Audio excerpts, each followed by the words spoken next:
Paz a vosotros, amados hermanos del Grupo Edificados en la Palabra. Soy su hermano en Cristo, Rafael González, desde México. Y continuando con el programa 2 Timoteo, una epístola apologética, estamos en la primera semana y estamos viendo las epístolas. El subtema de esta semana son los fuertes encargos a Timoteo. Hoy nos toca ver el quinto encargo, recordar a la iglesia el peligro de las palabras y el fundamento de Dios. Y esto está basado precisamente en 2 Carta a Timoteo, capítulo 2, del 14 al 21. Y como siempre les digo, vámonos de inmediato a la palabra de nuestro Dios. Pablo, amados hermanos, escribe desde la cárcel a Timoteo, quien era un joven pastor enfrentando la oposición de ese momento. Y en este pasaje, precisamente, el enfoque es la calidad del servicio cristiano, pero también la integridad personal, contrastando a los obreros fieles con los que causaban división en ese momento. 2 Carta a Timoteo, capítulo 2, del verso 14 al verso 21, dice, y lo leo rápidamente, dice, recuérdales esto y exhórtalos ante el Señor a no contender acerca de palabras que de nada aprovecha y que solo lleva a la perdición a los que escuchan. Procura con diligencia presentarte ante Dios aprobado como obrero que no tiene de qué avergonzarse y que usa bien la palabra de verdad. Pero evita las palabrerías vanas y profanas, porque más y más conducen a la impiedad. Y su palabra carcome como gangrena. Entre esa gente están Himeneo y Fileto, que se desviaron de la verdad al decir que la resurrección ya se efectuó, con lo que trastornan la fe de algunos. Pero el fundamento de Dios está firme y tiene este sello: el Señor conoce a los que son suyos, y que se aparte de la iniquidad todo aquel que invoca el nombre de Cristo. En una casa grande hay no solo utensilios de oro y de plata, sino también de madera y de barro. Y unos son para usos honrosos y otros para usos viles. Así que quien se limpia de estas cosas será un instrumento para honra, santificado, útil al Señor y dispuesto para toda buena obra. Mis amados hermanos, la iglesia es constantemente tentada a desviar el enfoque del mensaje que realmente importa, pero también es tentada a convertirse en un centro de entretenimiento. Está tentada a convertirse en una agencia de servicio social o cualquier otra cosa.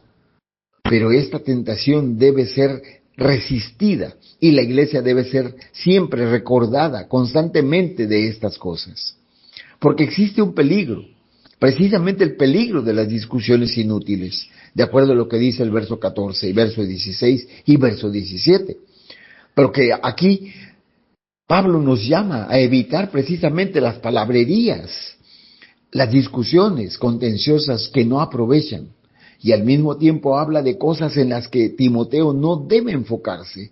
La iglesia debe defender la verdad, pero no debe convertirse en una sociedad de debate. Además, estas cosas, amados hermanos, no solo son inútiles, sino que destruyen a los oyentes. Pablo aquí menciona que tales discursos conducen a la impiedad y se extienden como gangrena. No debemos de alejarnos de la realidad que está pasando, pero sí debemos alejarnos de debates que buscan confrontación en lugar de edificación, porque hay una responsabilidad del obrero aprobado, de acuerdo a lo que dice el verso 15, verso 17, verso 18. Y dice en el verso 15, procura con diligencia presentarte ante Dios aprobado. Y en eso significa, amados hermanos, trabajar duro para entender y enseñar correctamente la palabra de verdad. Pablo tuvo que exhortar con frecuencia a Timoteo para que fuera valiente y actuara. Pablo lo alentaba también a trabajar duro y a resistir para el servicio del Señor. Aquí, en esta lectura que hicimos, se cita a Himeneo y a Fileto como ejemplos de falsos maestros que desviaron a otros con discusiones vanas. Himeneo es mencionado en 1 Carta a Timoteo, capítulo 1, verso 20, como un hombre que Pablo entregó a Satanás para que aprendiera a no blasfemar. Se nos invoca también y se nos instruye y se nos convoca, más que invoca, se nos convoca a estudiar la palabra, a estudiar la Biblia con diligencia, para no tener de qué avergonzarnos al manejarla. No es suficiente con que tengamos algunas historias o versículos de la Biblia y que esto caiga sobre los oyentes con como una lluvia, y que a través de sermones o ilustraciones hagamos nada más entretener a la gente, sino que nuestras enseñanzas deben ser bien hechas, usando bien la palabra de Dios, enseñando correctamente a la congregación. Porque hay un firme fundamento, dice el verso 19. Porque en el pasaje anterior, si usted lo lee todo completo, Pablo sonaba como si estuviera bajo un severo ataque y no pudiera hacer frente a la creciente ola de engaño y de maldad que había en ese momento. Pero aquí deja claro, tanto a él mismo como a nosotros, que el reino de Dios no puede ser conmovido. A pesar de las falsas enseñanzas, el fundamento de Dios sigue firme. Dios conoce a los suyos, dice, y el sello es la santidad. Cuando dice que se aparte de la iniquidad todo aquel que invoca el nombre de Cristo. Porque somos vasos de honra. Somos vasos de honra que estamos en contra o luchamos contra aquellos que son vasos de deshonra. Y es precisamente en el verso 20 y el verso 21 cuando pone ese ejemplo grandotote, esa metáfora acerca de una casa grande donde hay utensilios para usos honrosos y otros para usos viles. Pablo no solamente está usando la imagen del edificio de Dios, o sea, el fundamento de Dios, diciéndonos cómo el fundamento de Dios sigue firme.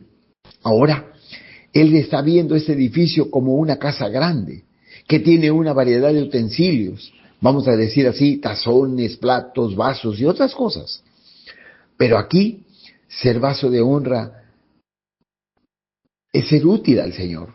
El creyente debe limpiarse de la iniquidad para poder ser ese vaso de honra. Algunos de esos utensilios, mis amados hermanos, mis amadas hermanas, son hechos de oro y de plata. Algunos son hechos de madera y de barro. Algunos son para usos honrosos, como los de plata y de oro. Y algunos para usos viles. En las casas, por ejemplo, existen botes de basura, ceniceros, en fin. Pero aquí, amados hermanos, también hay un aspecto principal de la limpieza que nos llega cuando confiamos en Jesús y en lo que hizo por nosotros.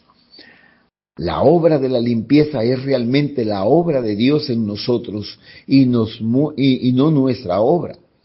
Este es precisamente el sentido que le da el apóstol Juan en la primera carta de Juan, capítulo 1, verso 9, cuando dice: si confesamos nuestros pecados, Él es fiel y justo para perdonar nuestros pecados y limpiarnos de toda maldad.